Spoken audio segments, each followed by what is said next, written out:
देशात इंधन तुटवडा निर्माण होणार असल्याच्या सोशल मीडियावरील अफवांमुळे सांगली शहरासह जिल्ह्यातील काही पेट्रोल पंपांवर वाहन चालकांची मोठी गर्दी झाल्याचं दिसून आले। संभाव्य युद्ध परिस्थितीमुळे पेट्रोल व डिझेल मिळणार नाही अशी भीती निर्माण झाल्यानं काही नागरिकांनी गरजेपेक्षा अधिक इंधन भरण्याचा प्रयत्न केला। परिणामी काही ठिकाणी रांगा लागल्याचं चित्र पाहायला मिळाले। मात्र केंद्र सरकार तसेच तेल कंपन्यांनी देशात पेट्रोल व डिझेलचा पुरेसा साठा उपलब्ध असल्याचं स्पष्ट केले आहे। सांगली जिल्ह्यातही इंधन पुरवठा सुरळीत सुरू असून तुटवड्याची कोणतीही शक्यता नसल्याचं अधिकाऱ्यांनी सांगितले।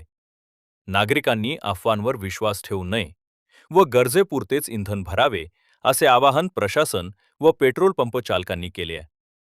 अनावश्यक गर्दी टाळून सहकार्य करण्याचं आवाहन करण्यात आले आहे। नागरिक सांगलीतल्या नागरिक बंधू आणि भगिनींनो, आपण ह्या पेट्रोल पंपावरची गर्दी बघताय। खरं तर तुम्ही अजिबात पॅनिक होऊ नका। या जरी युद्ध चालू असेल तरी आपली होर्मुझच्या आखातीतनं जी जहाजं आपली येत आहेत ती येत आहेत। आपल्या देशामध्ये 1 महिना पुरेल एवढा पेट्रोल डिझेलचा साठा आहे। त्यामुळे अजिबात पॅनिक होऊ नका। आपल्या सांगलीचा हजारवाडी डेपोमध्ये पेट्रोल डिझेल आहे। इथं आमच्या या पेट्रोल पंपावर रोज एक टँकर येतोय। त्यामुळं साठा करणं, सारखं येऊन वारंवार पेट्रोलच्या टाक्या फुल करणं असं न करता शांतपणे आपल्याला जेवढं लागेल तेवढंच पेट्रोल किंवा डिझेल घ्या। अजिबात गडबड करून लाईन लावून असं काही पेट्रोल, शेवटी भरलेलं पेट्रोल हे तुम्हाला काही दिवसच पुरणार आहे।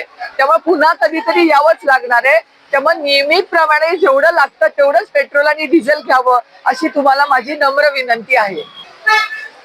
आपल्या देशाचे पंतप्रधान, माननीय मुख्यमंत्री आणि जिल्ह्याचे आता पालकमंत्री, जिल्हाधिकारी यांनी सुद्धा आपल्याला वारंवार आव्हान केलंय, जिथं खरंच आपदग्रस्त आहेत, अपघात आहे, आजारी माणसं आहेत, त्यांच्यासाठी ज्याला तातडीची गरज म्हणतो अशांसाठी ह्या पेट्रोल आणि डिझेल हे लोकांना मिळावं या दृष्टीनं आपण गर्दी करू नका।